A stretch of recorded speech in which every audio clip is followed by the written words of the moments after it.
So as we all know, it's physically impossible to handle every single call that comes through, especially say while we're on the job site, free quote assessment with another customer. What happens if another customer calls us up? What are you going to do then? You're too busy on the job site. You're too busy managing that free quote assessment with another customer. So most likely it will go to voicemail. Hey, this is Mark. Sorry, I couldn't pick up the phone.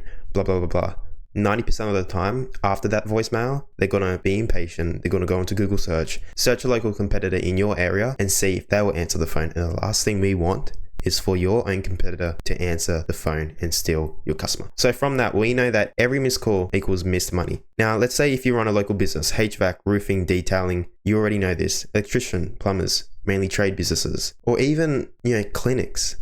It gets annoying to this point that it's physically impossible to handle every single call that comes through. And every missed call could have been your next customer. But here's the thing, most small businesses, they miss up to 30% of their calls, and that's a big fraction of your calls. And that's lost revenue, lost trust, and lost momentum. Now, the old way, it doesn't work anymore. Voicemail, call overflow, after hours answering service. It's slow, expensive, and it's frustrating. Now, hiring more staff or using old school answering services, it doesn't fix the problem because it's expensive, slow, and often frustrate your customers. And in today's world, people, they expect instant results, momentum, speed, even at 7 p.m. or on a Sunday. So from what we've learned so far, 1, physically impossible to handle every single call that comes through. Even if you are available, it's still impossible, because what happens if you're on a call with a customer, but at the same time, another customer calls you up, but they have to wait until you've ended that conversation with that first customer. And like I said, it's still impossible even if you're on job site, even whether you're handling a free quote assessment. You don't want any of those calls of your leads to go miss, because then that's a lost lead, that's a lost customer, lost client, lost revenue. Now, what really is the fix to this?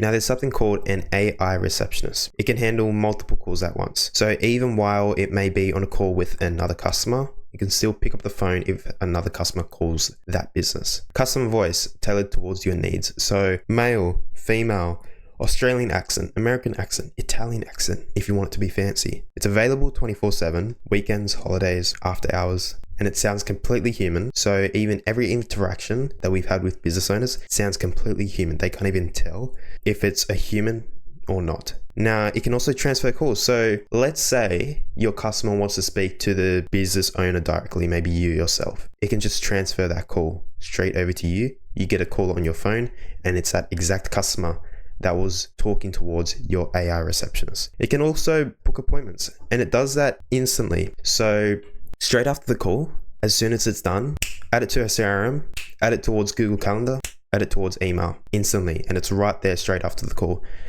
If we have this AI receptionist in place, what's really the difference between this and a real human receptionist? Let's have a look. Now, the thing with human receptionists is that it costs around roughly 20 to 30 grand each year. The average pay for a receptionist in 2025 varies slightly across different sources. You can type that up on Google yourself. It comes up with this: $15 per hour, $17 per hour, etc. But the average is $36,590 each year. Now, maybe you may think that there are benefits to a human receptionist, like it's a real human, I trust it more. But there are some downsides. One is that he or she can forget. All of us humans, we get overwhelmed with things. Multiple customer calls may come in, but the main things we want to take and obtain from those calls is a name, email, and phone for you as the business owner to follow up later. They're the most important things. And sometimes we can forget because it's just overwhelming with these customer calls. We all have feelings as humans. And with emotions, that can also connect to mood each day. Which day are you happier on? The day where it's raining or the day where it's sunny? We all have feelings as humans, but as a receptionist, it's most important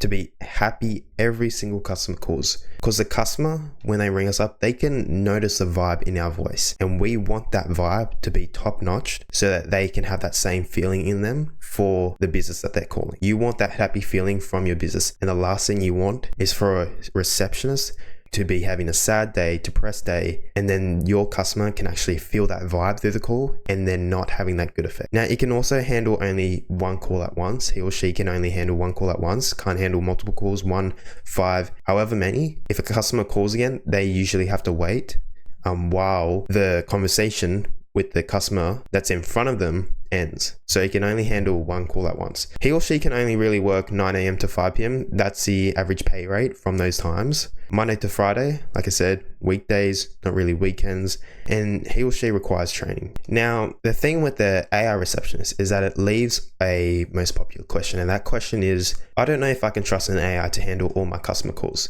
Of course, I completely understand that. What happens if the customers notice that they're talking to a human receptionist, an AI receptionist, I'm supposed to say, but they get a misfold of that. They don't really like it how they're talking to an AI receptionist. Well, the thing that's surprising is through all of the clients that we work with, we actually make the AI receptionist let the customer know that they are an AI. And we've had many positive results with that. People don't mind. It's either that, the phone getting picked up, for your AI receptionist to be giving them the right information that they need, abstracting their details, or that call being missed. Which option is better, do you think? And at the top chart, top ways business owners use artificial intelligence, customer service is at the top. And under customer service ranks is AI receptionist. AI receptionist is customer support. We also know that AI can transfer calls to a human. So even if your customer wants to talk to the business owner directly, the AI can transfer to you as a business owner. Hey Sam, is the AI receptionist. Can you connect me straight over to the business owner? AI receptionist, yeah, sure. I'll transfer you to the business owner right now. To mark the business owner, however it may be. You get a call on your phone, it's that exact same customer. And it can simply keep your lead warm until you're available. And that's the exact goal with this AI receptionist. While you're unavailable, we want that lead to be kept warm instead of heading over to competitors and then them answering the phone. Add to a CRM for you to follow up later. Email however you want so that you can follow up with them later. That's simply the goal, to keep the lead warm, to keep the lead in your business, in your funnel. Now this AI receptionist, it's functioned to be highly trained, and 90% of human interactions can't even tell if it's AI or not. Like I said, with all the human interactions, with all the client interactions, business owner interactions we've had, they can't even tell if it's human or AI. Now, according to the No Code Institute of Technology, it mentions here, AI is being used in many businesses to first reduce costs, increase efficiency, and provide 24/7 availability. Here's how AI is already impacting receptionist roles. So we already know that businesses are already taking AI to their advantage when it comes to receptionist jobs. And I'm sure, as you've seen over the years, AI is evolving very, very fast. And the last thing we want is to be left behind because it's improving so much. And now is the time to actually get into the AI space, to start using AI to your advantage, because the future is bright when it's coming to AI. Even it says, could AI eliminate humans in 10 years? Okay, maybe receptionist jobs at the moment, though still, even if you do have a receptionist, even if I haven't convinced you enough why you should take the AI receptionist route and you still want your human receptionist, you can still have that AI receptionist. Still, it can answer calls 24/7. Still, it can handle calls on the weekends, holidays. It can handle multiple calls at once. So it may even be benefiting your current human receptionist. Though what I do want to clarify is that with humans, whether that's a human receptionist, whether that's you as a business owner, it's physically impossible for business owners to answer every single call they get. And I've prompted this into ChatGPT with accurate information. I said, be honest. And yes, maybe even if you type this on Google, but I'm sure it's logical to you that it's completely impossible for a human to answer every single call that comes through. Now, from this information we've studied together, what I want you to do is to book a call with the team if you haven't already. There should be a link nearby that they've most likely sent over to you. What we usually do on that call is we build a free demo receptionist for your business. So we will take you through that demo receptionist for you to have a taste of what it's like to have your own AI receptionist. So book a call with us if you haven't already. But with that being said, I may see you in the future, but I'll leave it at that.